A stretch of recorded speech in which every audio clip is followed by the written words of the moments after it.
Je pense que 8 années de soudure, tu sais souder. Tu sais quoi. Non, c'est clair. Non, là, pour le coup. En tout cas, si tu as vraiment soudé pendant ces 8 années-là, je pense que tu sais souder. Dans les métiers de l'industrie, justement, ces personnes-là sont très, très sollicitées. Et leur expertise est sollicitée parce qu'il y en a un peu moins sur le marché. Donc là, ce sont vraiment des pépites. Hein. Tu sais, je me demande pourquoi eux, ils font pas du freelancing, quoi, parce que... C'est vrai, ouais. Je sais pas, peut-être qu'il y a des spécificités qu'on ne sait pas. Le monde du travail, c'est 5 jours sur 7 pendant des décennies. Autant comprendre ce qui s'y passe vraiment. Alors, posez-vous tranquillement dans votre canapé pour une vingtaine de minutes d'échange, sans filtre. Bon, je vous avoue que ça peut dépasser un peu, surtout lorsque vous entendez ma voix dans l'intro. Est-ce que vous êtes prêts? C'est parti.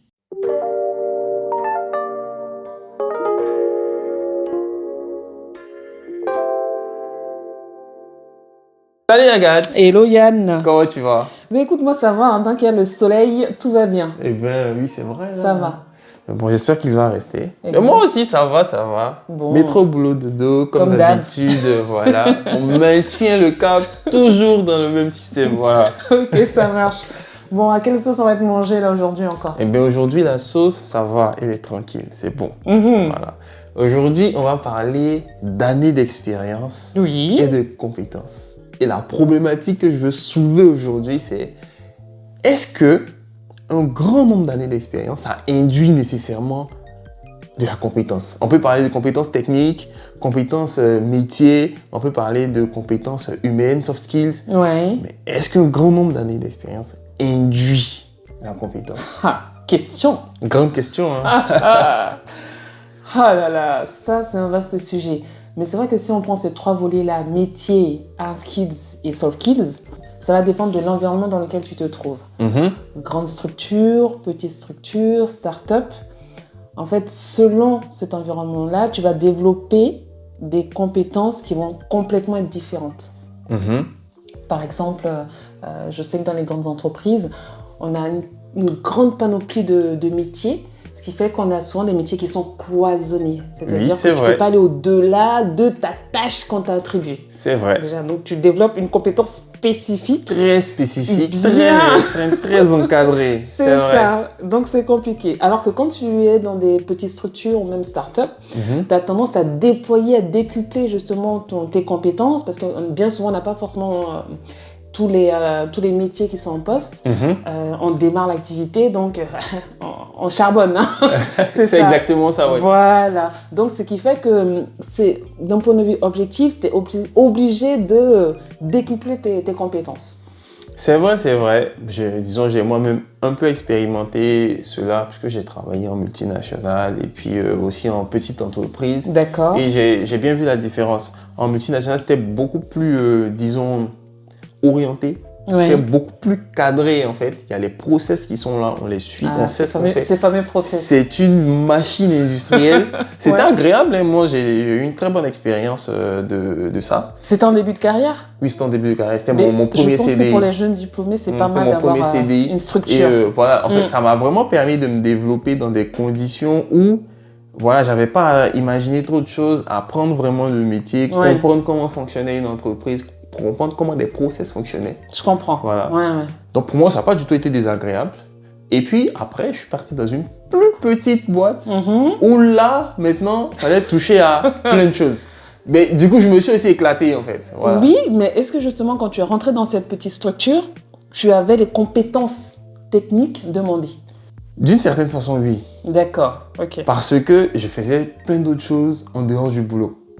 Ah, donc ça c'est lié à ta personnalité. Voilà, c'est un peu lié, disons, à ce qui m'intéressait. Et donc, quand je suis arrivé, j'avais déjà développé plein d'autres choses à côté.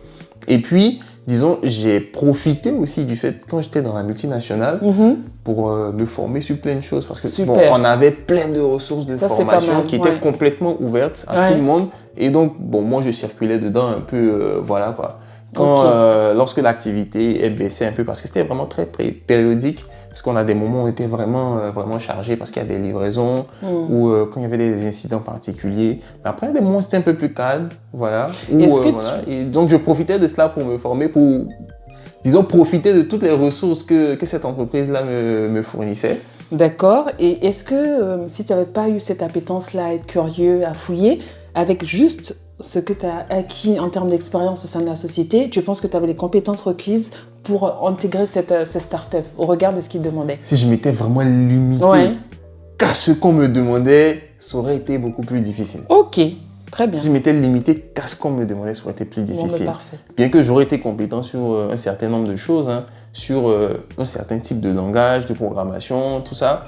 Mais dans l'ensemble, par rapport à tout ce que j'ai dû faire, en fait, ça aurait été plus difficile. Ok. Techniquement parlant. On a un début de réponse alors. Très bien. Bon, alors là, moi, ce que je te propose, c'est qu'on essaie d'attaquer ce sujet-là, disons, par typologie de compétences. Oui. Mais aussi par, disons, typologie de secteur d'activité, typologie de métier. Ok. Alors, on commence par lesquels? Bon, disons, commençons par le plus simple, ce qu'on maîtrise le plus facilement. Donc, on va commencer par ton métier. Dis-moi, ouais. On va commencer par le recrutement. Ok. Sur les compétences techniques, est-ce qu'un grand nombre d'années d'expérience induit qu'une personne qui a fait du recrutement a les compétences techniques pour faire du recrutement? Bon, si on peut parler de compétences techniques, tu me diras, est-ce que ça a du sens de parler de compétences techniques en recrutement? Oui, il y a quand même des techniques, on va dire, de sourcing qui sont requises. Mais en fait, encore une fois, je pense que l'expérience n'induit pas forcément la compétence. Parce que tu peux avoir un nombre d'années d'expérience, mais si déjà à la base, on t'a pas donné les prérequis pour pouvoir sourcer ou travailler correctement, en fait, tu vas te retrouver biaisé parce que tu vas être amené à travailler, mais à travailler de la mauvaise manière.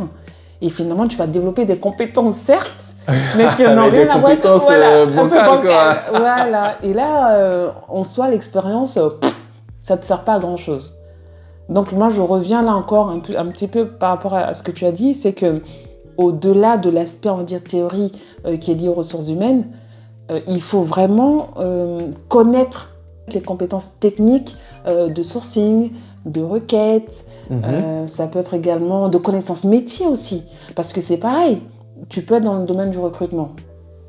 Je dis par exemple dans le domaine de la banque. Oui. Ou de la finance. Oui. Si tu n'as pas cette capacité-là à avoir les compétences métiers, à comprendre le métier en lui-même, de différents corps de métier, ben, ça va être compliqué de te dire je vais sourcer par rapport juste à des mots-clés en fait. Parce que ces mots-clés-là, ça ne reflète pas forcément le métier recherché. Et là, je te rejoins avec la notion de curiosité. Tu sais, là, tu me tends le bâton. Quoi? Pour taper les recruteurs. Ah là là, bon, non. Pourquoi? C'est moi, j'ai toujours reproché aux recruteurs, surtout tech, de parler avec nous sans réellement comprendre ce qu'on fait. Ouais, ça, je peux te rejoindre. J'ai tout le temps eu cette impression. C'est pas facile. Vous me corrigerez si je ne dis pas la vérité, si je me trompe. Mais j'ai toujours eu cette impression, en parlant des recruteurs, qu'on avait une liste à cocher, mais qu'on ne comprenait même pas en fait ce que ça voulait dire. Donc, les personnes qui viennent faire ce premier contact-là, pour moi, en réalité, ne comprennent même pas réellement le véritable besoin des équipes derrière. En fait, c'est le réel problème. Quand l'équipe derrière a mis, oui, on veut quelqu'un qui a fait de la programmation orientée objet, en parenthèse, Java, ils ne comprennent pas que, oui, soit ils veulent spécifiquement du Java parce qu'ils ont un problème particulier sur du Java, ou si quelqu'un, par exemple, qui a fait du C++, c'est suffisant pour eux. Et donc là, on en revient à la base même, c'est-à-dire que la formation et la compréhension des métiers. Oui. Et ça, c'est vrai que la plupart du temps, malheureusement, heureusement, il y en a quand même qui maîtrisent le sujet. J'espère mais bien. La plupart du temps, c'est vrai que à leur décharge, on peut peut-être livrer à nous-mêmes. Et si tu n'as pas cette appétence-là pour être curieux, pour comprendre les choses, tu te retrouves un peu biaisé à cocher des mots-clés et ensuite à ne pas comprendre. Et là, c'est une perte de temps énorme, en fait. Très dommage. Une grosse perte de temps. Ça fait que moi, j'aimais pas trop parler avec les... T'es pas sympa. Les recruteurs. Franchement, j'apprécie pas. Ou, franchement, je crois que lorsque je cherchais mon premier emploi, après 2-3 entretiens Oui. RH ou avec des recruteurs, j'ai compris que Et c'est pas là que je devais stresser en fait. Ouais. Si je devais stresser pour un entretien, c'est lorsque je me retrouvais face aux équipes techniques. Ouais. Où là, on pouvait me challenger. Je comprends. Mais avec les recruteurs là, ce sont les premiers filtres en fait. Je ne stressais plus en fait quoi. Je me suis dit là, il faut venir, faut être bon vendeur. Tu viens, tu parles, tac, tac, tac, tac, tac, derrière ça passe. Et ça fait que je crois qu'à cette période-là, parce que là, depuis, j'ai pas fait énormément d'entretiens. Ouais. Mais à cette période-là, genre à partir de cette période-là, en dehors de mes 2-3 premiers entretiens, après c'était bon quoi. Ouais. Genre en fait, il n'y avait plus un entretien RH qui me bloquait quoi. Voilà, dès que je suis dans le mood, tac tac, c'était bon quoi. Je passais toujours ce filtre. Mais c'est vrai que c'est dommage parce que ça dessert un peu le métier aussi. Ouais. Donc Bon, donc on dira pour le métier du recrutement que ça n'induit pas nécessairement la compétence. Ça n'induit pas du tout la compétence. Ouais. D'accord, bon, j'avais prévu qu'on parle ensuite de mon métier à moi, mais je pense que je parle trop de tech, la fois que je perds tout le monde. Non, mais même ton métier, écoute, moi j'ai été amenée à recruter un développeur, ça s'est très bien passé, hein, c'était pour notre société, et ce développeur-là travaillait dans le cadre du déploiement d'un logiciel interne à la société. D'accord. J'étais contente, hein, j'ai signé, c'était parfait, il était content. Mais le problème qui s'est posé, c'est que mon développeur, qui était super brillant, excellent, n'a développé qu'un logiciel interne. Ce qui fait qu'après, quand il a terminé sa mission, il était complètement obsolète par rapport au langage qu'il y avait sur le marché. Et donc, comme mon développeur n'avait pas forcément cette appétence-là de curiosité, et chercher un peu à gauche, à droite, il s'est retrouvé bloqué. Oui, ça c'est vrai que cette problématique-là peut facilement arriver. Moi-même, dans mon expérience en multinationale, j'aurais pu l'avoir. Ouais. Parce que, par exemple, sur un domaine particulier, c'est les tests automatiques. Parce que, en fait, dans l'équipe dans laquelle j'étais, qui était ultra performante, mais ils avaient développé un framework interne spécifique aux besoins du logiciel qu'on développait. Exactement. Donc, sur les tests, on avait un truc qui était vraiment custom, quoi. Et donc, tu le vois nulle part. Non, ils ont développé un truc pour eux par rapport à leurs besoins spécifiques. Tu vois. Donc, si je m'étais vraiment limité qu'à ça, en sortie de là, ça aurait été difficile en fait de parler de tests. Parce que, surtout techniquement, parce que là, le seul truc que j'utilisais, c'est vraiment quelque chose d'interne et qui n'est pas standard sur le marché. Je suis complètement d'accord. Ça, je peux le comprendre. Par contre, c'est pas tout le temps le cas. Je vais parler d'un langage de programmation qu'on appelle le COBOL. Ah là là, m'en parle pas, purée. Ce truc, c'est un vieux truc. Oh là là. C'est très rare. Mais ils n'existent plus les développeurs COBOL. Il y en a, mais ils sont très âgés. Je pense quand même âgés. Et contrairement à ce qu'on pourrait penser, c'est un vieux langage, mais qui est très important aujourd'hui parce que tout ce qui soutient le système bancaire, aujourd'hui, là, c'est en COBOL. Je suis complètement d'accord. Et ce sont vraiment des couches très basses. C'est la base de tout ce qu'on fait. Voilà. Et donc, aujourd'hui, quelqu'un qui te dit que j'ai 8 ans, 10 ans en COBOL, c'est une pépite. Il a vraiment 10 ans en COBOL. On ne dit pas ça à la légère. C'est clair, non, mais il a vraiment 10 ans en COBOL. Et même ces personnes-là, sur le domaine métier de la banque, souvent, ils vont être très calés parce qu'ils sont vraiment en relation avec les banquiers, en tout cas avec les gens qui pratiquent avec les domaines métiers, parce que voilà quoi, ils travaillent sur des choses sensibles et donc il faut qu'ils comprennent le besoin en fait du métier. Donc ceux-là même en termes de compétences métier, compréhension du métier, en général ils sont bons, ils sont calés. Mais bon, là aujourd'hui, il n'y a pas énormément de jeunes développeurs. J'en ai repéré quelques-uns. Il y en a quelques-uns, mais parce que maintenant on sait, on comprend que oui, c'est une pépite ça. Là, c'est très rare, la compétence quand tu l'as. Amis développeurs, bon. Voilà quoi. Donc, petit conseil, n'hésitez pas à vous référer au COBOL. Voilà. Donc, il y a quand même ce truc. Sinon, ton point, il est correct. Si on est vraiment enfermé dans une grosse boîte où on fait quelque chose d'interne, vraiment très spécifique à la boîte et qu'on ne s'intéresse pas à ce qui se passe à l'extérieur sur le marché, on peut se retrouver en déphasage au bout d'un moment. Exactement. Parlons maintenant des métiers de soutien au fonctionnement des entreprises, genre contrôle interne, audit interne, comptabilité. Est-ce que dans ce cas de figure-là, tu penses que nombre d'années d'expérience équivaut à grande compétence? Franchement, dans ce cas de figure, je dirais oui, quand même. Pourquoi? Franchement, mais parce que ça demande une expertise technique propre à leur métier. C'est-à-dire que même en étant jeune diplômé, je pense que c'est avec l'expérience que tu acquiers les compétences adéquates. Donc là, pour moi, je dirais que c'est justifié, complètement. Oui, disons qu'en général, je pense que ça va être le cas. Parce que on est vraiment sur un domaine métier particulier dont l'entreprise a besoin. Et donc, on pratique réellement ces techniques-là au quotidien.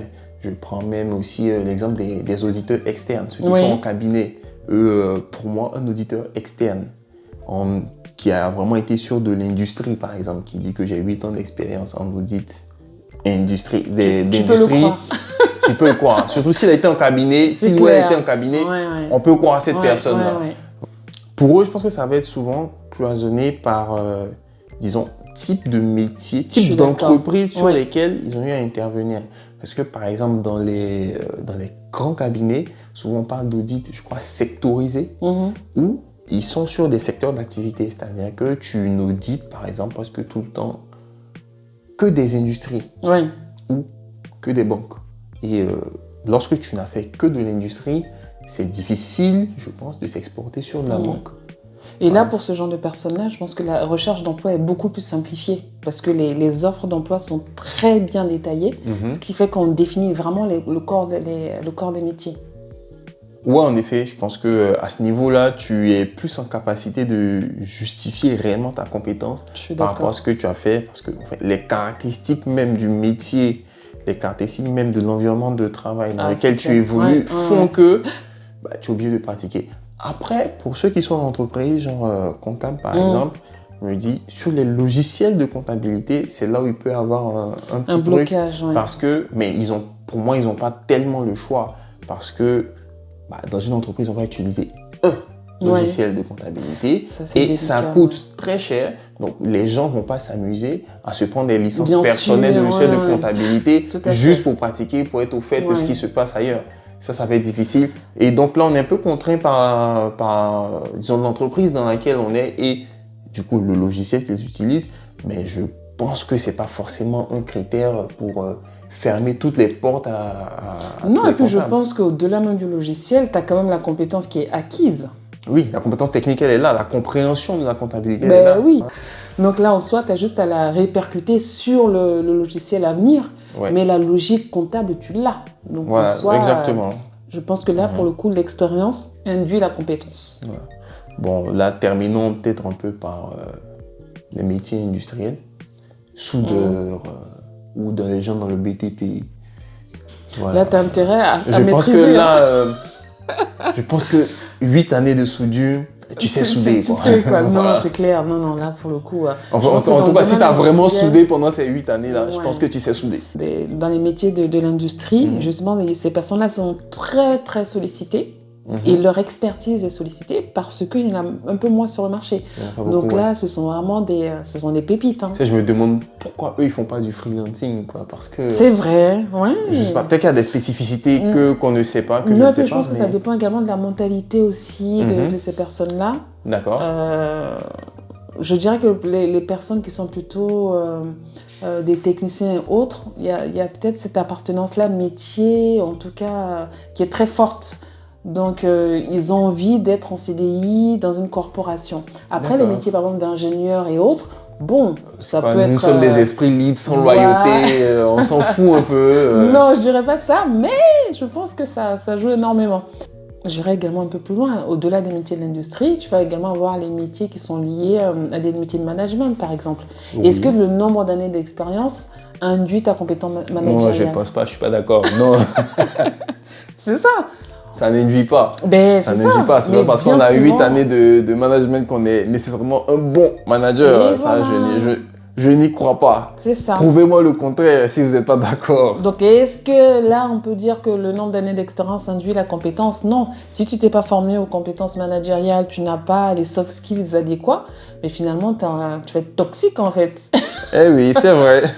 tu vas faire couler ton équipe. Donc, D'où l'importance, comme on disait, hein, d'être curieux, de se former, d'avoir cette appétence-là pour ne pas rester sur ses acquis, finalement. Ouais, très important de continuer à faire évoluer ses compétences, C'est ça. d'aller chercher l'information, de chercher à comprendre le métier dans lequel on évolue, l'environnement dans lequel on exerce notre métier, parce que c'est vraiment ce qui va nous permettre de maintenir, développer notre valeur. Bien sûr. Et derrière, pouvoir être en capacité d'apporter plus de valeur aux entreprises et donc pouvoir se revendre plus cher. Bien sûr. Et vraiment, je pense que pour notre propre bien à nous, on a tout intérêt à continuer à chercher à progresser, à faire progresser nos compétences, à faire progresser notre savoir,